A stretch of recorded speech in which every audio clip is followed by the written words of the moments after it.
It's about family legacy. Could you reconsider? My dad begged me not to divorce my cheating wife. I blocked their numbers. Later, they showed up at my new place crying. I never thought I'd be sitting alone in an empty apartment at 28 staring at divorce papers. My wedding ring discarded in a drawer. 3 years of marriage erased by a single confession. I met Angela during my senior year of college. She was vibrant and ambitious with a smile that lit up the room. I fell hard and fast. We were married within a year of dating. Everyone said we were rushing. Maybe we were. My brother Owen had been my best man. He'd given a speech about loyalty and brotherhood that had brought tears to my eyes. Now those words tasted like ash in my mouth. The memory of that day haunts me most. It had been an ordinary Tuesday. I came home early from work to find Angela cradling our 2-month-old son, Noah. She looked exhausted. Dark circles shadowed her eyes. "Can you take him for a bit?" she asked. "I haven't showered in 3 days." I nodded, reaching for Noah. His tiny face scrunched up as I held him. He started wailing immediately. "He always does that with me," I said, trying to keep the hurt from my voice. "He never settles when I hold him." Something in Angela's face changed. A flicker of guilt. She took Noah back, quieting him instantly against her chest. "We need to talk," she whispered. Her voice trembled. My chest tightened. Those 4 words never preceded anything good. She sat on the edge of our bed, Noah nestled against her. I perched on the desk chair across from her. The distance between us suddenly felt enormous. "I don't know how to say this," she began, her eyes fixed on the floor.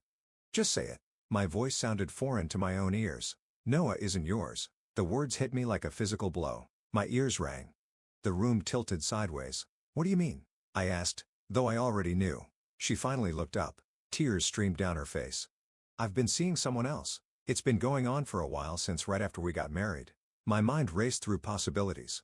A coworker. A friend. I couldn't process what she was telling me. "Who?" The word scraped my throat raw. She closed her eyes. "Owen? My brother? My own brother." The floor seemed to drop out from beneath me. I gripped the chair to steady myself. "Owen," I repeated. "My brother Owen," she nodded, clutching Noah tighter. "My nephew, not my son." "It just happened," she continued. "We didn't mean for it to." I stood abruptly, cutting her off. Don't you dare say you didn't mean for it to happen. You've been sleeping with my brother for 3 years. That's not an accident." My vision blurred. I couldn't breathe, couldn't think. "I'm sorry," she whispered. "I tried to end it so many times, but then I got pregnant and you let me believe he was mine." The betrayal cut deeper than I thought possible. "You let me hold him, name him, love him." She was sobbing now. "I thought I could make it work. I thought maybe it didn't matter who his biological father was. You're his dad in every way that counts." A bitter laugh escaped me. "Except I'm not." "I never was." I grabbed my keys, my wallet. I needed to get out. "Get away. Where are you going?" Panic edged into her voice. "Anywhere but here." I drove aimlessly for hours. My phone buzzed continuously. Angela, Owen. I ignored them all. How had I not seen this? 3 years of deception. 3 years of lies right under my nose. The signs had been there. The unexplained absences.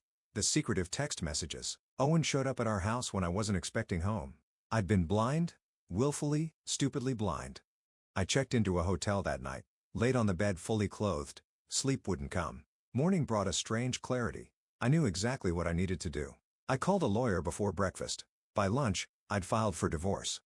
By dinner, I'd emptied our joint accounts and transferred my half into a new account. Clinical, methodical. It was the only way I could function without falling apart. My phone had 37 missed calls and dozens of text messages, most from Angela, several from Owen. I deleted them all without reading. Then my parents called. I almost didn't answer, but some sick part of me wanted to hear what they would say. "Michael." My mother's voice broke. "We just heard what happened." "Oh my God, I can't believe this." A wave of relief washed over me. They knew. They understood. "I'm so sorry," I whispered, my voice cracking for the first time. "Owen did what?" My father's voice boomed in the background. "Put me on speaker, Margaret." His voice came through clearer. "Son, where are you? We're coming to get you." The immediate support nearly broke me. After years of feeling like Owen was the favorite, their instant allegiance felt like a life raft in a stormy sea. "I'm at the Marriott downtown, room 542. We'll be there in 30 minutes. Have you eaten? Should we bring something?" I couldn't remember my last meal. "I'm not hungry." "We're bringing food anyway," my mother insisted. "And Michael, we're going to help you through this." What Owen and Angela did is unforgivable. When they arrived, my mother hugged me fiercely. My father's face was etched with anger. We sat around the small hotel table, takeout containers between us. Owen tried to call us, my father said, stabbing at his food. I didn't answer. I can't even look at him right now. He's dead to me, I stated flatly. My parents exchanged a glance but nodded. What's your plan? My father asked. I've filed for divorce. I'm done. They nodded again. We'll support whatever you decide, my mother said, reaching for my hand. For the first time in days, I felt less alone. The solidarity lasted exactly 2 weeks. My father called as I was viewing a potential apartment. His tone was different. Hesitant. Michael, we need to talk about the situation. What situation? A pause with Angela and the legal proceedings. Something in his voice set off alarm bells. What about them? Your mother and I have been thinking maybe you should consider a different approach. My grip tightened on the phone. What kind of approach? A more measured one, perhaps some counseling before finalizing anything. I stepped outside the apartment away from the realtor's curious eyes. Are you suggesting I try to save my marriage after what they did? Not exactly, he hedged. But handling this quietly might be better for everyone. For everyone, I repeated. Or for you. A longer pause. There are considerations you might not be aware of. The alarm bells grew louder, such as the business is struggling. Michael. We're facing bankruptcy. I waited, sensing there was more. Angela's father was planning to invest. It would save everything we've built. Dozens of jobs, your mother's retirement, everything. The betrayal felt like a physical blow. So you want me to stay with a woman who cheated on me with my brother for money? It's not about money, he insisted. It's about family legacy. About not making hasty decisions in anger. This isn't anger. This is self-respect. Just meet with her once. That's all we're asking. Did you talk to her? My father's silence was damning. You did behind my back. Her father reached out to us, he admitted. He's willing to move forward with the investment if you two can reach some kind of arrangement. An arrangement? I echoed hollowly. You mean if I agree to raise my brother's child and pretend none of this happened? Michael, do you hear yourself? Do you have any idea what you're asking me to do? I'm asking you to think about more than just yourself. His voice rose. This affects all of us. Your mother hasn't slept in days. The bank is calling about the loans. We could lose everything. The realization hit me like a truck. You knew something was wrong. That's why you've been pushing this investment so hard. That's ridiculous. Did you know about Owen and Angela? Of course not. But the denial came too quickly, too forcefully. Maybe not specifically, I pressed. But you suspected something, and you ignored it because you needed her father's money. His silence was confirmation enough. So that's it, I said coldly. You're choosing your business over me. It's not that simple, Michael. It is that simple, and it tells me everything I need to know. I hung up, blocked their numbers too. That night, I did something they would call reckless, something Angela would call cruel. I drafted a single message, attached proof of the affair, text messages between Angela and Owen that I'd found months ago but had been too trusting to question. I sent it to everyone, family, friends, colleagues, Angela's father. The truth laid bare for all to see. Was it vindictive? Absolutely. Did they deserve it without question? The fallout was swift and brutal. Angela's father withdrew his investment offer immediately. My parents' business began its inevitable collapse. Owen was fired from his job when his boss, a family friend, learned of his betrayal. And me, I felt nothing. Just a cold, empty space where my heart used to be. 3 days later, I returned to our apartment to collect my things. Angela was waiting.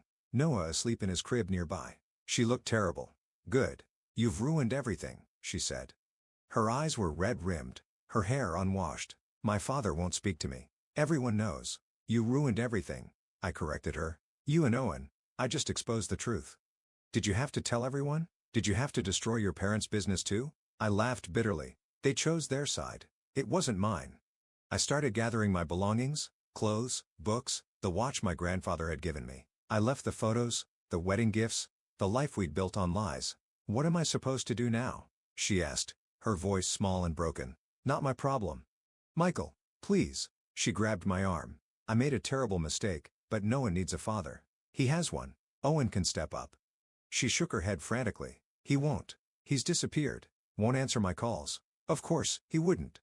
Owen had never taken responsibility for anything in his life. Again, not my problem. But your name is on the birth certificate, she whispered. Legally, you're his father. The manipulation was so transparent, it was almost laughable. She wasn't sorry for the betrayal. She was sorry she'd been caught. Sorry she was facing consequences.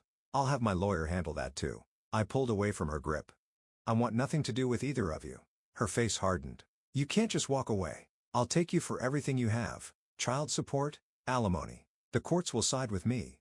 Try it. I shouldered my bag. Everyone knows the truth now, including the judges who will handle our case. The doorbell rang. My stomach dropped when I saw Owen through the peephole. I briefly considered not answering, but a cold rage pushed me forward. I opened the door. My brother stood there haggard and unshaven. The confident smirk he usually wore was gone, replaced by dark circles and bloodshot eyes. "Michael," he began, his voice rough. "I know you hate me right now." "I don't hate you," I interrupted. "Hate requires emotional investment. I feel nothing for you." He flinched as if I'd struck him. "Please, just 5 minutes. I need to explain." "Explain what?" "How you slept with my wife for 3 years? How you let me believe your child was mine?" "What exactly needs explaining?" "It wasn't supposed to happen like this," he said. "We never meant to hurt you." A cold laugh escaped me. "You never meant to get caught." "There's a difference." From inside, I heard Noah begin to cry. Angela appeared behind me. Owen's eyes immediately went to her, then to the apartment beyond where his son lay. "You need to step up," I told him. "That's your child in there." "I know," he whispered. "I'm trying, but I'm not ready to be a father." "You should have thought about that before. This isn't a video game you can restart when you make a mistake." Owen's eyes filled with tears. "You're my brother. We've been through everything together, can't we?" "We're nothing." I cut him off. "We share DNA. That's it. As far as I'm concerned, you died the moment you touched my wife." "Michael, please. You're dead to me," I repeated, each word precise and final. "Don't call me. Don't text me. Don't show up at my door. If I see you on the street, I'll walk the other way. If you say my name, I won't hear it. You do not exist in my world anymore." His face crumpled. For a second, I saw the little boy who used to crawl into my bed during thunderstorms, the teenager who'd broken his arm falling off our treehouse roof, my best man who'd sworn eternal brotherhood. I felt nothing. No rage, no pity, just emptiness. "Goodbye, Owen." I closed the door in his face and turned back to Angela. The weeks that followed passed in a blur. I moved into a small studio apartment across town, filed paperwork to legally disestablish paternity, blocked every attempt Angela made to contact me. My parents tried once more to intervene. They showed up unannounced at my new place, my mother crying, my father desperate. "The business is gone," he said hollowly. "We've lost everything." I felt a momentary pang, quickly replaced by cold resolve. "You chose the business over me. You were willing to sacrifice my dignity, my self-respect for money." "It wasn't just about money," my father insisted. "It was about the family legacy. Your grandfather built that company from nothing, and you were willing to let me raise another man's child, my brother's child, to save it." "We made a terrible mistake," my mother sobbed. "We got caught up in trying to save the business. We forgot what was really important." Part of me wanted to believe her. The little boy who'd once adored his parents, the son who'd worked summers in the family business without complaint, but that boy was gone. "Convenient that you've remembered now after you've lost everything." "Michael, please." My father's voice broke. "We've lost our business, our home, our reputation. Don't make us lose our son too." For a moment, I wavered. The pain in their faces seemed genuine, but then I remembered how quickly they'd switched from supporting me to pressuring me once Angela's father's investment was at stake. "You didn't lose me," I said quietly. "You threw me away. You chose Owen and Angela and money over your own son." "We were wrong," my mother wept. "So terribly wrong." "Yes, you were, and now you're facing the consequences of that choice. What can we do?" My father asked, desperation edging his voice. "How do we fix this?" "You can't. Some things, once broken, stay broken." "We're your parents," my mother pleaded. "Family should stand together." "Owen is family too." "Did you tell him that when he was sleeping with my wife? Did you remind him of family loyalty when he was betraying me?" They had no answer for that. 6 months later, the divorce was finalized. The paternity test confirmed what we already knew. Noah was Owen's son. My name was removed from the birth certificate, all legal ties severed. I heard through mutual friends that Angela had been forced to move back in with her parents, that Owen had finally been cornered into accepting some responsibility for Noah, but only visited sporadically and complained about child support payments. He tried to reach out to me multiple times, calls, texts, even showing up at my workplace once. I'd walked past him without a word as if he were invisible, just as I'd promised. My parents had sold their business at a massive loss. They'd moved to a small condo in a retirement community. Their dreams of a comfortable retirement shattered. My mother sent cards on my birthday and Christmas. I returned them unopened. My father had stopped trying altogether. I should have felt vindicated. Instead, I just felt tired, drained, empty. My therapist said that was normal, that grief comes in many forms, and I was grieving the loss of not just my marriage, but my family, my trust, my sense of identity. "Healing isn't linear," she told me during one session. Some days will be better than others, but you will heal. I wasn't sure I believed her, but I kept showing up, kept talking, kept trying to make sense of the senseless.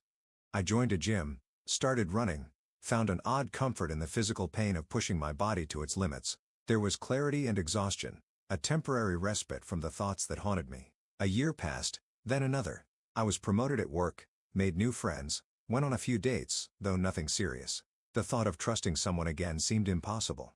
I still had nightmares sometimes, dreams where I was holding Noah only to look down and see his face transform into Owen's, dreams where I was drowning while my family watched from shore making no move to help, but they came less frequently now. The sharp edges of betrayal had dulled to a persistent ache, something I could live with if not forget. 3 years to the day after Angela's confession, I ran into her at a grocery store. She looked older, tired. Noah, now a toddler, sat in her shopping cart playing with a toy car. She saw me first, froze in the middle of the aisle. I could have turned,